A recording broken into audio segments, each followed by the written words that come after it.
Welcome to participants from around the world to this global webinar on culture in emergencies in the Pacific region. A warm welcome to our esteemed panellists, and I am grateful that they have accepted my invitation to participate in this panel today. In this, the 70th anniversary year of the adoption of the 1954 Hague Convention for the Protection of Cultural Property in the event of armed conflict, and its first protocol, and the 25th anniversary of the second protocol, the UNESCO Chair in International Law and Cultural Heritage, with partners from the new UNESCO and UNITWIN Network on Culture and Emergencies, are hosting a series of events on the theme of culture in times of crisis. The recording of this webinar and information about the program will be available on the UNESCO Chair website, links to which will be provided to participants after this event. This webinar is especially focused on the Pacific region. Our region has one of the lowest number of states parties to the 1954 Convention and its protocols among the regions worldwide. While the Pacific and its peoples and cultures are less impacted by armed conflict, relatively speaking, Pacific cultural heritage faces significant threats from the climate emergency and other disasters. As we will see, the importance of the implementation and cooperation efforts under the 1954 Hague framework is significant for culture more broadly, beyond armed conflict to emergency situations generally.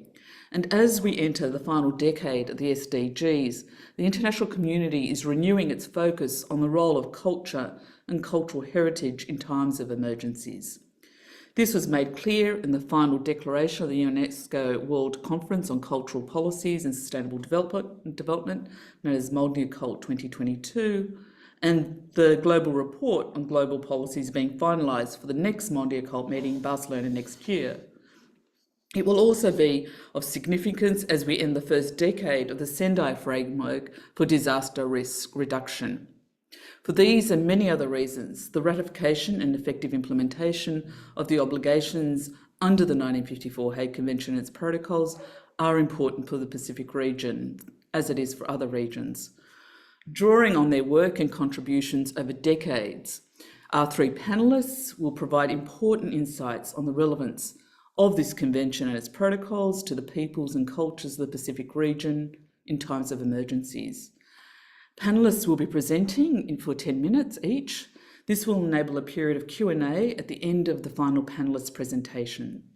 Attendees are asked to pop questions they may have for the panellists in the Q&A function. These will be put to the panellists at the end of the last presentation. Let me begin by introducing our first speaker. Madame Krista Pickard is the Director of Culture and Emergencies at UNESCO's Culture Sector. In this capacity, she also serves as the Secretary to the 1954 Hague Convention and its protocols, as well as the 1970 Convention on Cultural Property and the 2001 Convention on Underwater Heritage. Madame Pickard has held positions as the Director of UNESCO offices in Kazakhstan and also Uzbekistan. She has worked at UNESCO HQ, including the Sector for External Relations and Cooperation, the Cabinet for the Director General, and the Bureau for Strategic Planning, including with our dear colleague, Dr. Munir Bushnaki, who I know is participating today. These are all manifestations of her deep and lengthy commitment to addressing the challenges faced by communities and their cultures in times of deep need through constructive international engagement and cooperation. Welcome, Madame Pickard. Thank you very much, Anna Filipa Vdolyak. I'm honored to be with you today. I'm actually connecting from Armenia, Yerevan, where I'm also attending a conference dedicated to the 70th anniversary of the 1954 Hague Convention. But I really welcome these numerous activities that are being organized at national, regional, and international level this year. So I also welcome, of course, very much the initiative of the UNESCO Chair in International Law and Cultural Heritage, and in general, the UNESCO-UNITWIN Network on Culture and Emergencies, which is very, very active and a very trusted partner already by now for UNESCO. So let me start perhaps by just recognizing UNESCO's increased engagement in situations of emergency. First, of course, in conflict and human-induced hazards, but also natural hazards and increasingly, of course, in relation to those that are aggravated or provoked by climate crisis. UNESCO works, of course, to build awareness, promote standard-setting instruments, build capacities, but we also have operational programs in emergency situations on the ground. In Ukraine, we engage actually at the time of the war. It's the first time where we are active during the ongoing war. But of course, in countries like in Gaza, Lebanon, we monitor damage done to heritage. And then, of course, we also respond and engage in long-term recovery and reconstruction. And this all in recognition of the fact that that culture has an important role in the lives of people and communities. So even when we speak about humanitarian situations, it is about culture, because culture is about people. And culture also is a force of resilience and recovery. That's why we really promote culture to be also recognized in situations of emergencies. As Anna mentioned, this year is a 70th anniversary year of the 1954 Hague Convention and the 25th anniversary of the second protocol. So, of course, our focus is very much also on looking at how this convention is implemented globally. And as you mentioned, Anna, the Pacific has among the lowest ratification rates at the international level. And it's also worrying that when we look at the small island developing states, which should be also affected or should use the means, the standards and measures available in the Hague Convention and its 2 protocols. Yet we see that out of 39 states, only 5 have ratified the Hague Convention, 3 its first protocol, and only 2 its second protocol. I wanted to give you one example of Barbados, that is one of the few countries who has ratified the 1999 second protocol of the Hague Convention. And in 2020, they actually received financial international assistance under the Fund for the Protection of Cultural Property in the Event of Armed Conflict that is established in the framework of this protocol. And they got this assistance to digitize and support conservation efforts of documents from the slavery period. So this assistance allowed them to train over 100 staff, have international and international experts, focus actually on the establishment of an emergency risk preparedness plan. And then after these measures were put in place, they had a fire that was caused by lightning, and that actually hit the National Archives. And because of the digitization and documentation efforts that they had conducted with the support of this international assistance, they first of all, they had, of course, quite a sizable amount of documents that were digitized, hence preserved. And they also had trained the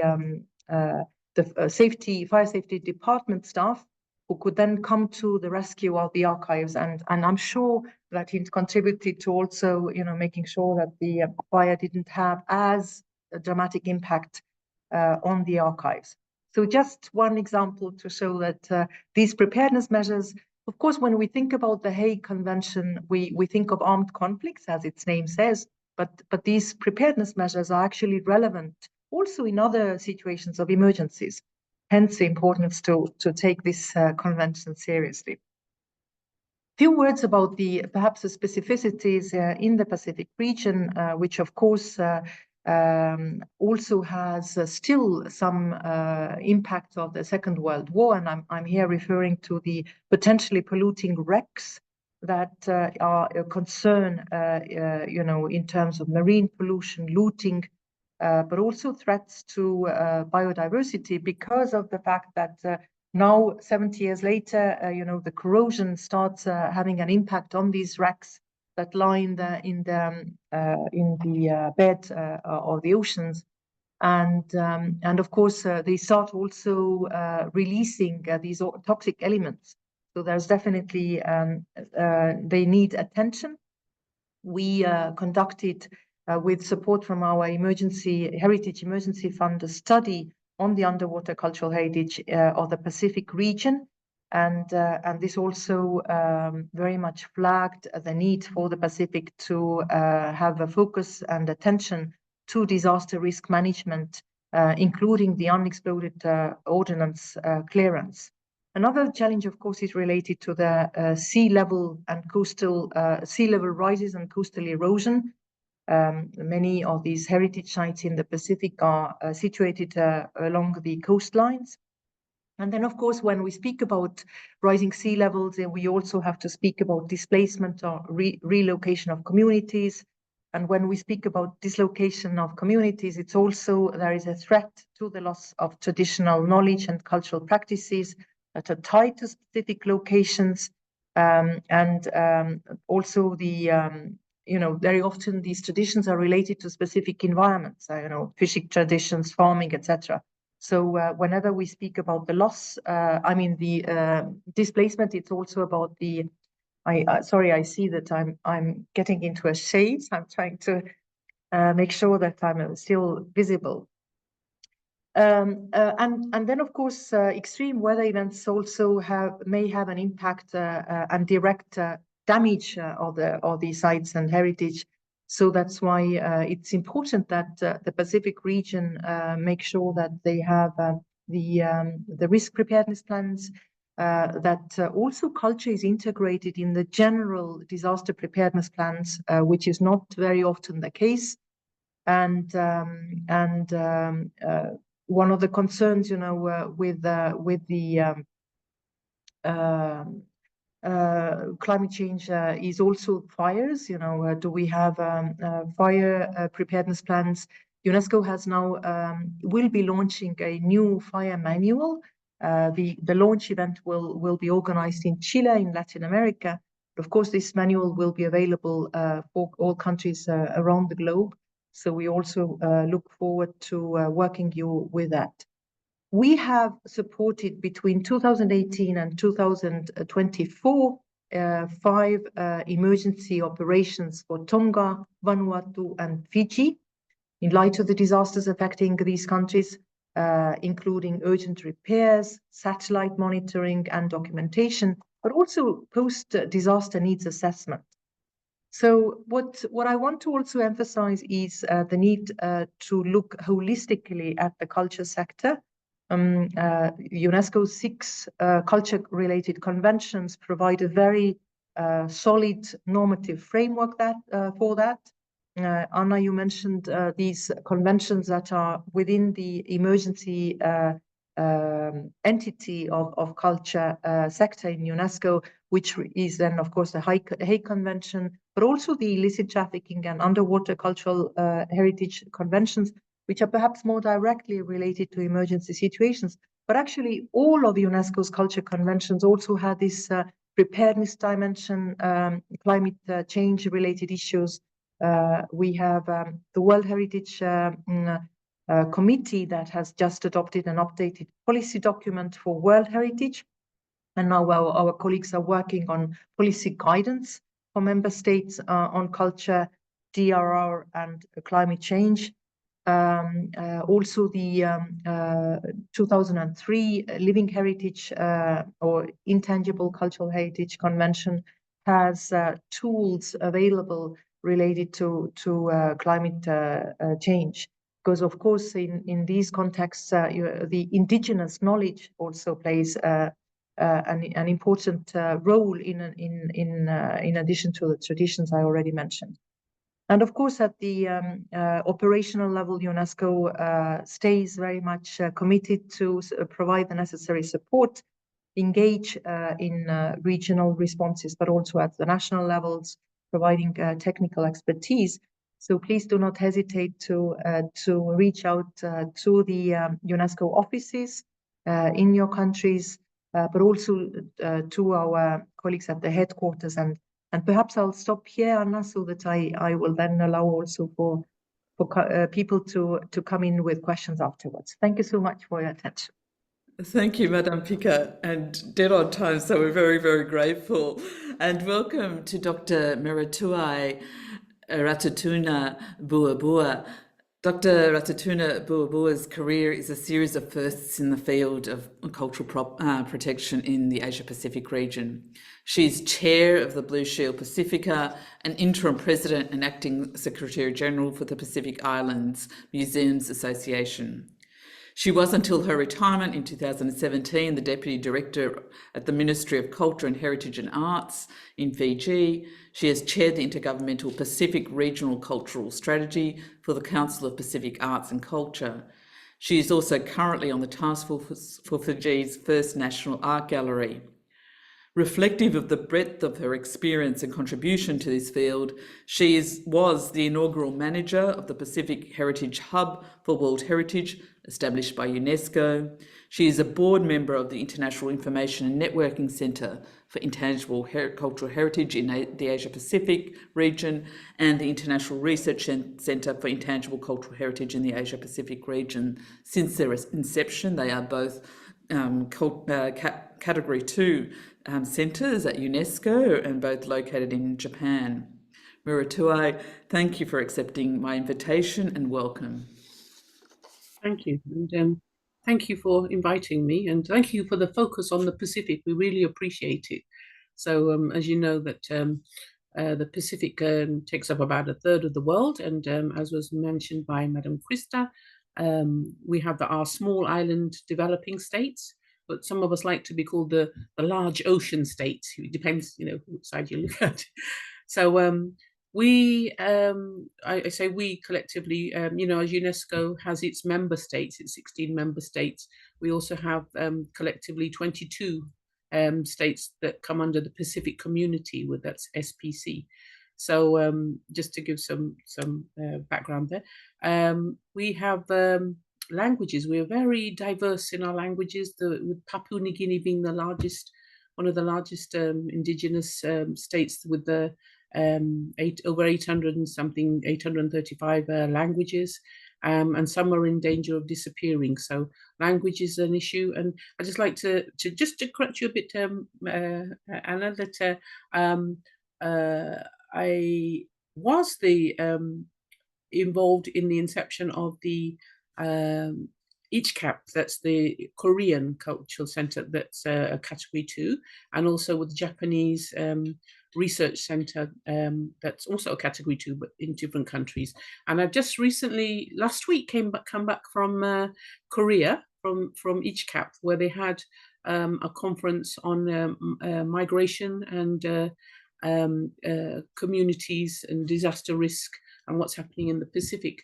And there we highlighted, the fact that Tuvalu is one of the small islands that is really at risk of going under. It's an atoll, the small island atolls, and you might have seen one of the COP conferences that their president or prime minister was standing in the water and saying, hey guys, you've got to do something about changing the carbon credits and that. So they're really crying out. And at this meeting that we had in Korea, we were talking about diaspora communities and how they are trying to digitize their everything about them, all their culture, their language, their traditions, before it disappears, and even the sites, working with the natural heritage people, because they're going under. I had some information from the Northern Pacific that the rate of sea level rise at the moment has gone up to like 8 million meters.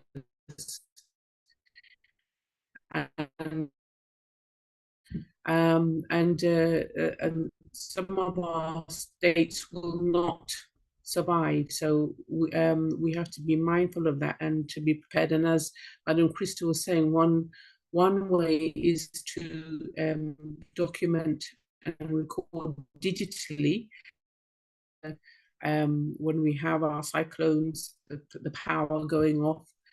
And sorry, I just want to mention that if you hear some like explosions behind me, it's actually Diwali in Fiji, which is our festival of lights. So it's not an explosion; it's the lights, the festival. So please, if you do hear that, then don't worry about it. And so we have Tuvalu as one of the state parties that really needs to have some urgent attention. Going back to Blue Shield Pacifica, we were established in 2016 in Fiji, hosted by the Fiji Museum. And we comprised of PABICA, which is the Pacific Island Archives Association, ICOMOS Pacifica, so ICOMOS with the sites, and also with IFLA, the PIALA, the library, the Libraries Association, and of course PIMA, which is the Pacific Island Museums Association. So we have regional organizations coming together that look after galleries, libraries, archives, and museums, and the heads of those bodies. And so in the establishment phase, we were looking at our statutes and what Blue Shield aims to do. And as was pointed out, in terms of disaster risk, many of the members, when we had our first sort of regional meeting, were saying, "Oh, we're not privy to sort of armed conflict as in other places in the world." However, natural disasters is one of the areas that we really every year at high risk, and our collections are and always at risk.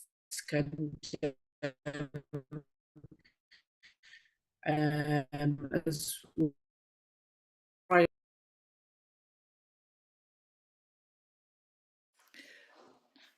Unfortunately, it looks like we may have lost Maratua because of the connection. So if it's okay, I will move on to our next speaker and then get Maratua to finish her intervention. So and my apologies, and I know that it has been difficult with the connections. Oh, here we go. We've got Maratua back. Maratua, can you hear me? Maratua? It might be easier without the video.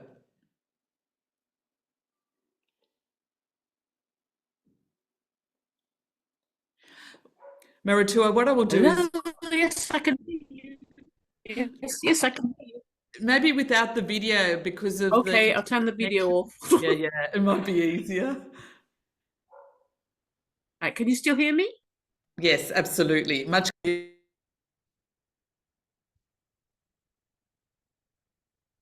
Okay, thank you. So so we were established in 2016, and then of course we had the pandemic, and that kind of slowed everything down. We're always having cyclones every year, and of course the sea level rise, as was mentioned. But for the governments in the region, we have as was mentioned, I was the chair of the regional culture strategy from SPC. So for us to work collectively and report back to the ministers of culture, that is one way that to align with that strategy, so that the ministers can be accountable and report back on, what measures countries have taken in terms of ratification of conventions. I was involved with the World Heritage Convention and working at the regional level and its implementation. Many countries ratified the convention, and then it took ages for them to nominate sites, World Heritage sites, and also have the training and capacity building of the staff. And also for the intangible cultural heritage, I was there in Paris in 2003, and we said, yes, the Pacific will do this.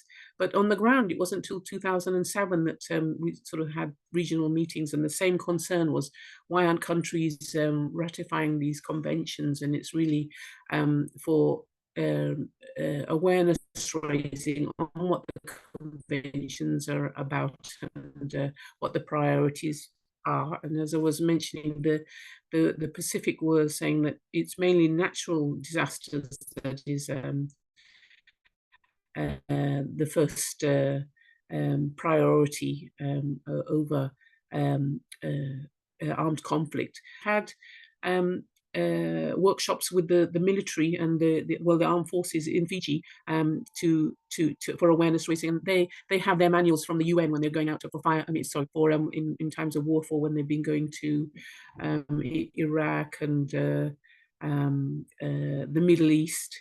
So some of our military are well versed in what to do in times of armed conflict and the protection of culture, but it still needs the endorsement from the top level, from the ministers. So unless you get to the government officials, who usually have a lot on their plates, looking at different conventions and their implementation, as well as everything else that they're required to do, and there's with that often there's a high staff turnover, and so it's constantly capacity building, or having, if we had manuals that they were inducted, if staff were inducted as they join their department, the government departments, because it is the government departments that will ratify the convention, and the whole process and awareness raising that needs to be done. As I said, there is a process, and to do this, we'd be happy to share and work out a strategy for the implementation and awareness raising. And now with the online Zoom sessions such as this, when we're stable, we're able to have training. They had some training with the UNESCO Samoa just last year, I think in December, and they had the museums involved in some of the cultural centres. But it's really having the commitment and the time from the staff to be dedicated for the training and to receive that training. And I'm pleased to hear about Barbados with their digitizing project. It could also link with the Memory of the World. Many of us are assigned with the Memory of the World programs. For Fiji, we had our digitization of the Girimit records for the indentured Indian labourers that came to Fiji, and of course the deed of cession from when Queen Victoria came and came to protect Fiji back in the day. So we have those records, and that's another program that could also assist in getting the word out on the conventions and that. But yeah, the Pacific, we're just a small team in Fiji, and it's taken from 2016 to this year to get the last year to get our bank a bank account so that we can have courses and workshops established in Fiji. And usually they only want one, if you're from one country, when you're in Fiji, they just want the people from Fiji. So we try to have representation from countries board from around the Pacific, but they're very specific when it comes to the accounts. So that's one achievement. And our statutes we're working on with Blue Shield International to look at how we can improve the way that we work. We really need to be strategic in bringing the stakeholders together to have the ratification of the convention. I can see people are saying hello to me on the messenger, but that's nice. Thank you very, very much, Maratua. And there's good reasons why people are sending a cheerio to. And I'm grateful that you've corrected me about the colleagues in Seoul in Korea and the Cat One Centre there. I should have known better. I'd like to welcome our final panellists, Professor Matt Trinka. He's the current chair of Blue Shield Australia, and he's also chair of museum practice at the Australian National University.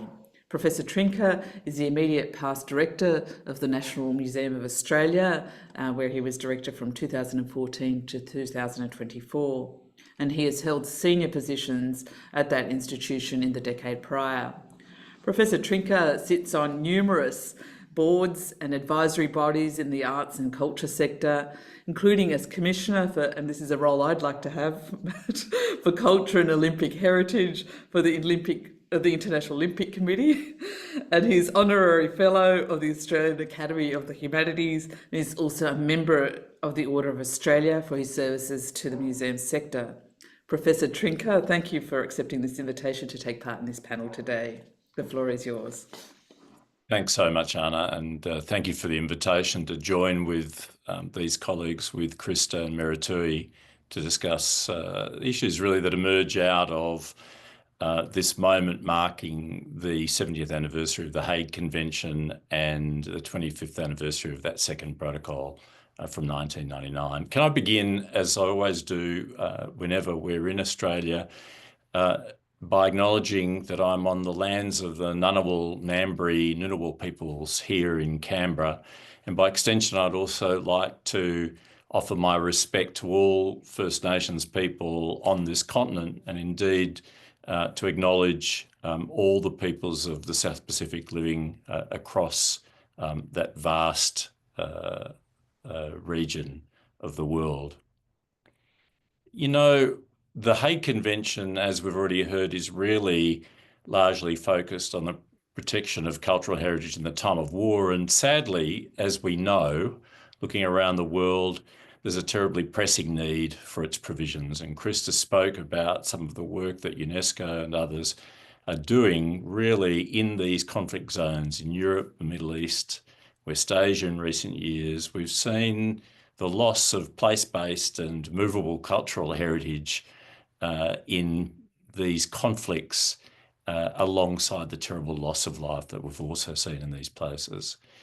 In the part of the world that we call home, and indeed just following on from Meritui and her discussion about this moments ago, in this area, the Pacific, the greater present danger to our cultural heritage is really from natural and human-made disasters, and it's particularly the case because of global warming and the resulting climate change, as we've been hearing.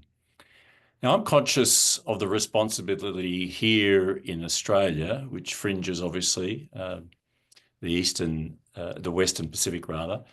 I'm conscious of the responsibility we have to deal with these pressing questions around cultural heritage protection here, but also to be extending assistance and to be working with colleagues across the Pacific as all the island nations of the Pacific really face these grave threats. And I'm pleased that Blue Shield Australia is working with ICOM Australia and ICOM New Zealand on some support and collaborative training programs that are rolling out in the year to come. You know, all of us feel this grave existential challenge of global warming and climate change and some of the attendant impacts that we're now suffering as a result of these things. And of course, our immediate thoughts go to the protection of life and limb and our environment. But the Hague Convention reminds us that cultural heritage is so important to what it means to be human, and it's got to be protected. And this is, as we've heard, what animates UNESCO's work around the identification, protection, preservation of cultural and natural heritage around the world. And really, it's what animates the work of Blue Shield International, which was itself born of the Hague Convention. And of course, Blue Shield Australia preserves that work, its first important mission to protect heritage endangered by armed conflict. But because Blue Shield has, as we've heard, widened its mission really to support the protection of cultural property at the risk of man-made and natural disasters. This is the work that the Blue Shield Australia Committee, one of the many national committees organised under the objectives of Blue Shield International, that's what we focus on very assiduously. And like our friends in the Pacific, the Blue Shield Australia Committee is comprised of representatives from archives, museums, ICOMOS, the International Council of Monuments and Sites in Australia, ICOMOS, and our colleagues in libraries as well. So really we have this coverage across the cultural heritage sector. And our experience in Australia in recent years has shown us how important the work of Blue Shield is. The effects of drought, searing drought that we suffered in Australia, the effects of that devastating summer of bushfires over the course of 2019-20, the pandemic, and then the floods that have affected communities in the following 2 years after the drought broke in 2020, really meant that we have come to understand the dangers clearly to people and communities and importantly to their cultural heritage. And Blue Shield Australia has worked in the recovery aspects of those, the impacts of those, to mitigate the impacts of those disasters. But it's confirmed to us also the important work that we need to do to protect heritage by working with communities in advance of these events.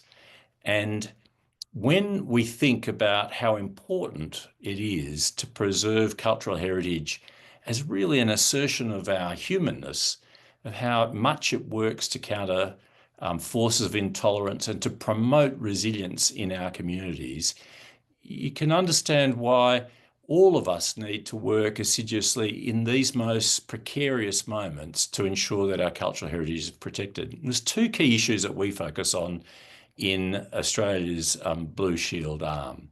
That is the first work that we need to do to connect with armed forces and first responders to really link them with cultural heritage specialists that can support efforts in conflict or disaster zones to protect cultural assets. And we find that that work is centrally important, of working with first responders to really sensitise them to the needs of cultural heritage protection in advance of going into these areas. And the second great mission is to support the cultural heritage sector and its professionals in better preparing for risks to monuments, sites and cultural heritage collections of all kinds.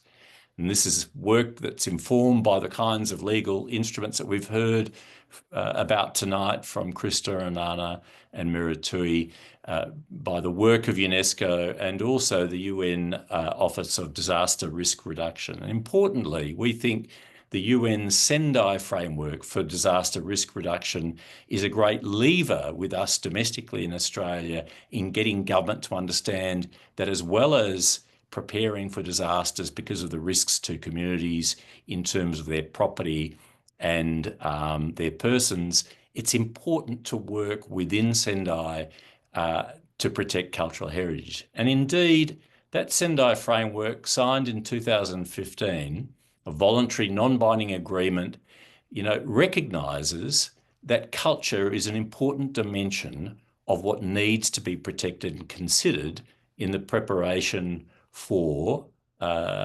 disasters or events of crisis. And it's important in the Sendai framework, I think always of, there's 7 global targets, but it's the third priority, the investing in disaster risk reduction for resilience. This is especially important because it requires member states to ensure the protection or support for the protection of cultural and collecting institutions and other sites of historical, cultural heritage and religious interests. And so there in Sendai, which is there as a challenge to all governments now following its signing in 2015, there's a challenge to make sure that cultural heritage protection is included in the broader planning for disasters and crises of the sort that we have seen and we will see again. I encourage you all to become really acquainted with the many documents and conventions and the work of all the agencies that are applying Sendai, that are implementing Sendai, because I'm convinced that it's a really strong lever for us with government about ensuring that cultural heritage protection is counted there amongst the greater planning and preservation efforts that are being made in terms of our communities more broadly in this age of climate change and global warming. Thank you. Thank you very much, Professor Trinka. And now that we've finished the interventions by the panellists, and I can see people are very shy, the chat is opened, as is the Q&A function. So the floor is now open to questions from participants, which I will be gathering as questions are answered. But I'd first like to thank the participants, or the panellists, for their wide-ranging and insightful interventions. And perhaps because, as I said, as is normally the way, the participants are shy in starting off, I will address the first question to Madame Picard. You and your team, when you were preparing the 70th anniversary commemoration for the 1954 Hague Convention earlier this year, centred on the theme of peace, which seems counterintuitive because it's a convention which was born of the Second World War and dedicated to protection during armed conflict. But it's also an important vehicle for ensuring peace in our times, which for many, as we know, and you are in Armenia, are dark times, including for those in the Pacific whose homes, island homes, as we've heard, are facing existential challenges arising from crises like the climate emergency. So therefore, if you'd explain to us why that commemoration earlier this year in March was centred very much in this idea of the importance of preparedness in relation to peace and peace building. Madame Picard. Thank you very much. Well, first to panelists, I really enjoyed your presentations, and I took note of many of what you said, and in particular that seeds should be referred to as large ocean state. I think it's definitely a much better notion to concept to keep in mind. Now, Anna, to come back to your question, first, I think that we have to sort of keep in mind that the Hague Convention, as you said, was drafted in the aftermath of the First and Second World War, when humankind had seen terrible damage and destruction of our heritage, looting, etc. And they came together and said, never again. So I think that the impulse that led to the drafting of this convention was very much driven by the desire for eternal peace, and making sure that the culture sector, the movable and immovable, underwater heritage, tangible, intangible heritage, museums, everybody will be preserved for future generations. Because as has been said today also, is that culture defines who we are as human beings. And the preambular paragraph of the 1954 convention, as we all know, says any damage to cultural property, irrespective of the people it belongs to, is a damage to the cultural heritage of all humanity, because every people contributes to the world's culture. So I think that there's also this recognition that if we all commit to preserving our heritage, and also heritage of other countries and communities, this is a means also to celebrate the diversity of culture that exists, respect it, and through that use culture as a means of dialogue, a social cohesion, and as building peace. So if we avoid making damage to the heritage of the other communities, we also avoid aggravating conflicts that exist, because it's really at the core of our identity, and that's why I think also communities are very, very sensitive about that. You and I see that there are questions coming in, so I'll try to be quick. You mentioned the Hague conference that we co-organized with the Netherlands authorities in May to actually kick off the celebrations of the anniversary year. And I just wanted to quickly mention that on this occasion, UNESCO launched 3 new initiatives.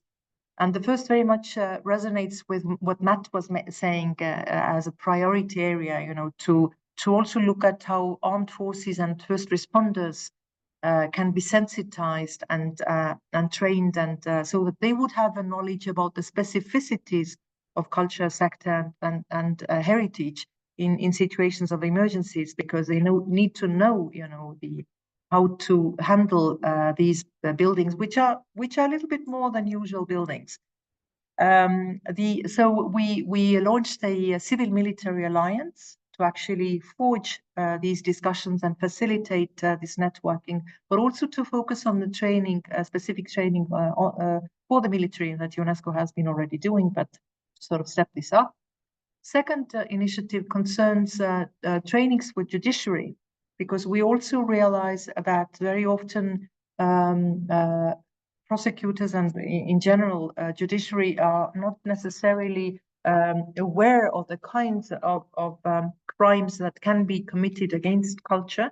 And I'm here not only speaking about possible war crimes and destruction of heritage, but also looting, but also issues related to cultural rights of communities and individuals, artists. So that's the second area of focus. And the third concerns new technologies and artificial intelligence. And this is also the center, the focus of the discussions at the conference in Yerevan that I'm just attending, to see, you know, how we can first leverage, you know, these new technologies, but also make sure that we mitigate the risk, for instance, of bias and etc. that come inherently from machine-generated information and data. So just wanted to flag this quickly, and back to you, Anna. Thank you very much, Krista. And you're quite right, they're no longer shy. So I'll start reading out some of the questions. And I think this one might be to you, Merituai. It's a question of how would one envisage wide-scale consultation with communities to prioritise urgent protection or recording of endangered heritage? Thank you. Perhaps if you turn off your video. And yes, as I was saying, now we can use. Oh, okay. Here we go again. Merituai, you might need to turn your video off. Hey, can you hear me? It's difficult. Can you hear me? No, because of the bandwidth. Can you hear me? Yes, much better.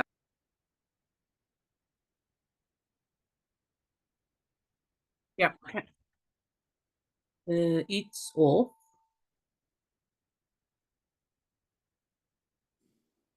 Merituai? Okay, right. So you can hear me now. Absolutely, we can hear you now. Yes. So how would we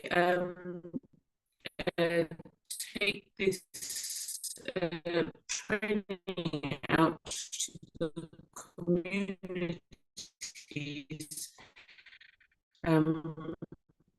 as We may have lost Merituai, unfortunately. Matt, I might throw that question to you. Look, I think, you know,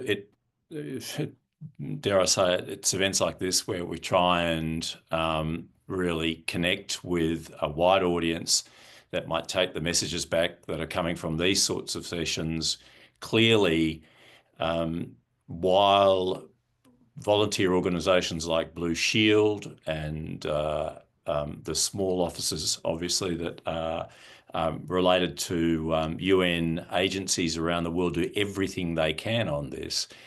part of our job is really to lobby governments, national governments and regional governments to actually support the better communication of these issues around cultural heritage in part of their disaster risk planning and response. It seems to me that this elevation, if you like, of cultural heritage concerns and that discussion with community, that it's an essential part of preparing communities for what may happen and how best to preserve cultural heritage. Those things need additional support to allow them to happen at the scale that I think is required. Can I also, just to preempt you, Anna, respond in a sense by going from there to more particularly those questions that I've received around first responder work. And it's in this area that I see particularly the work of Blue Shield as a lobby and advocacy group that has been reaching out to the National Emergency Management Agency that was established in Australia a couple of years ago, that's really charged with implementation of Sendai at a national level. Now, NEMA's role is to coordinate with all those state-based or territory-based organisations that are really responsible for disaster risk planning and response. And what we're trying to do is advance these concerns about the adequacy of training and support for first responders and indeed for members of the ADF so that they are sensitised to these issues when they walk into these places. I can give the example of what happened in the case of the Lismore floods, where terrific work was done there by people that had to go in and really save property as well as people in the course of those floods a couple of years ago. But it was fascinating to see the call that was made on people within the cultural heritage sector, conservators and others, who responded to save some of the heritage collections that were there and that were endangered by those floods. And that capacity to work with first responders in the delivery of specialist expertise is one aspect of what we're trying to achieve in the aftermath of events. But more critical is to get people in communities really preparing and making plans for how to save their cultural heritage in those events. Thank you very much, Professor Trinket. I think we might actually circle back to that because it has been raised in another context. Krista, I'll put a couple of questions to you, which I've gathered. First is in relation to the reporting under the 1954 conventions. I'm assuming they're national reports in relation to implementation and compliance. And they're also, and what Matt has raised in relation to the Sendai, because there are important reporting obligations under that framework as well. And also because of the current circumstances, you mentioned what is going on in Lebanon and the conflict there, and how there is monitoring about cultural loss in that conflict. Thank you very much for these questions, and perhaps I'll start with the last one. In Lebanon, as in other situations of emergencies, UNESCO has now developed a very well-versed mechanism of monitoring, and we do that very often through satellite images, because these are situations where civilians do not have access. So we work with UNOSAT, our UN sister agency, who has a satellite program, to actually verify the images, before and after, and confirm that there has been damage to the cultural heritage sites. But of course, we work with our networks, our advisory bodies, ICOMOS, IUCN, but also NGO communities. Heritage for Peace just issued a report on Lebanon. So any piece of information that we can gather, we collect. This forms us also, gives us an idea of what the situation is, where the needs are. And then UNESCO also assumes a role of coordination at the international level. So we have coordination meetings with international partners for the specific emergencies of actuality. And this is also to compare notes and see, whether we can already programmatically engage, try to also look for synergies, avoid overlaps, and make sure that where the needs are, we can channel the support. For the 1954 national reporting, we always struggle with these national reports because these are submitted by countries on a voluntary basis. So in the 2017-2020 cycle, we received 60 reports. And then as we prepare for the next Ministers of Culture conference, and we have an ambition to elaborate for this ministerial conference that will be hosted in Barcelona in 2025 in September, we will be preparing a global report on culture. And that's why we wanted also to get fresh information on the implementation of the 1954 convention and its two protocols. So we invited all member states to submit on a voluntary basis new reports, and we have received 35 only out of the 136 countries who have ratified now the convention. So you see that the level of submission on the reports is not very good. And as regards small island and developing states or large ocean states, we have Seychelles and Mauritius that have submitted very comprehensive reports in 2021.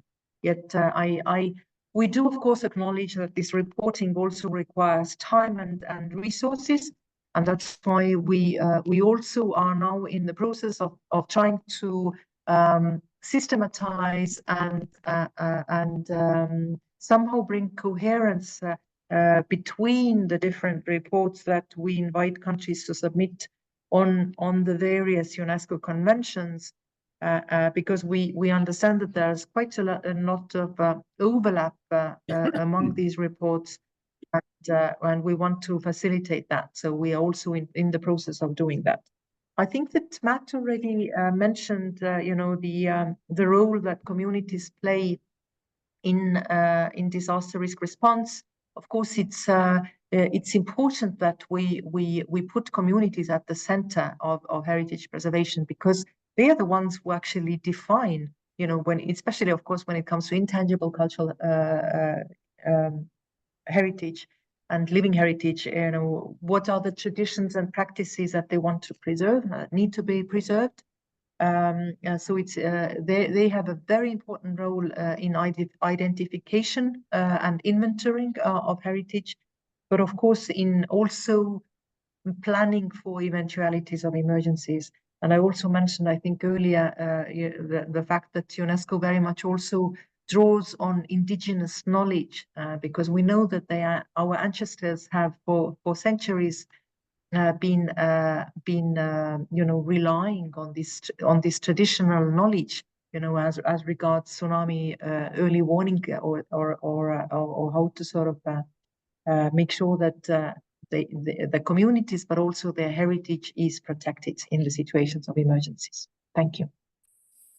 Thank you very much, Krista. I note that Maratua is still with us. Maratua, I'm going to, because there are still a couple of questions, and we'll have one last go to try and see if you are able to answer those questions. Perhaps the one, because many of them have already been answered by the other panelists. The one that I'd like to pose to you, Maratua, if you can answer it, is the one around the national customs authorities ensuring that the protected cultural property is not leaving the ocean states. I think it's probably very timely. I know that a dear colleague in Victoria, Gay Sculthorpe, has mentioned that the Torres Strait Islanders are already making provisions for both ancestors and I suspect also sacred objects in the event of the loss of their territories, so because of climate change and rising sea levels. So we have both in relation to loss because of disasters, but also loss because of illicit traffic. But Maratua, in relation to national customs authorities and protected cultural heritage. Thank you.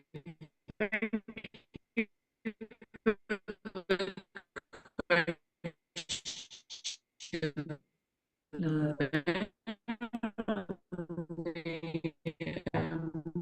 Yeah. sound. No, National authorities. We have an oceanic yeah. Meritua, unfortunately. Meritua. Unfortunately, the sound quality.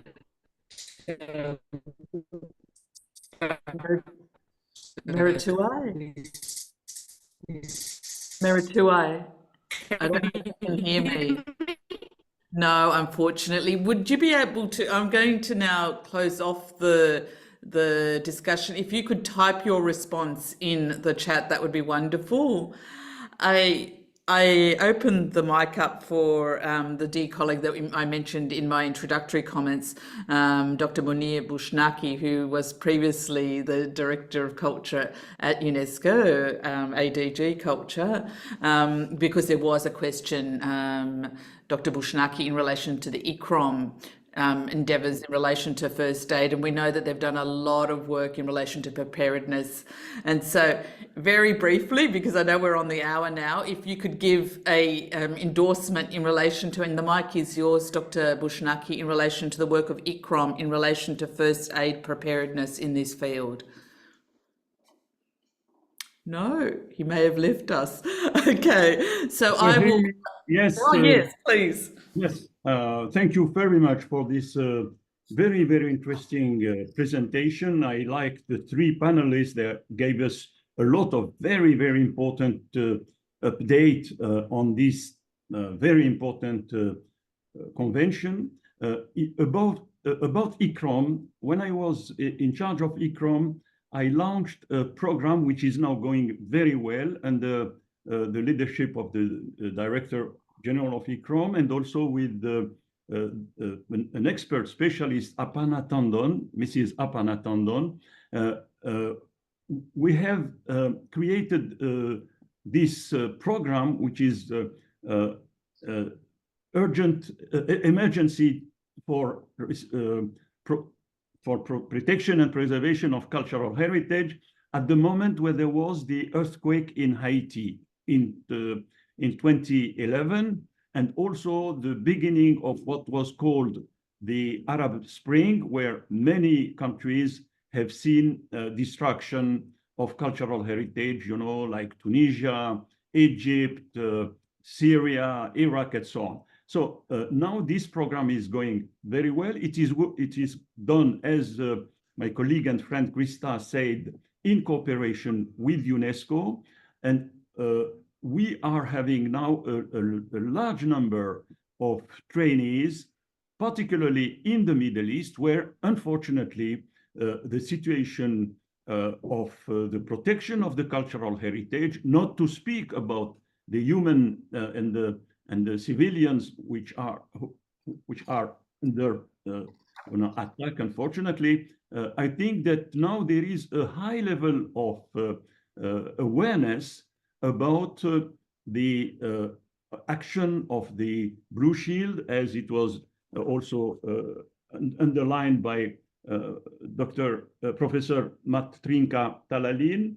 And I was also interested by the fact that you have opened the floor to a region that is far from us here in Europe, but which has a very, very important work on the two aspects: the aspect of the heritage, tangible, but also the aspect of the intangible heritage. And I think, Professor Anna, I completely share your views about the fact that protection also of the intangible heritage should be done very firmly with the support of this Convention of 2003, which is now ratified nearly by all countries in the world, like the Convention of 1972. I know time is running, but I wanted just to thank you again and congratulate the two speakers, Krista, Dr.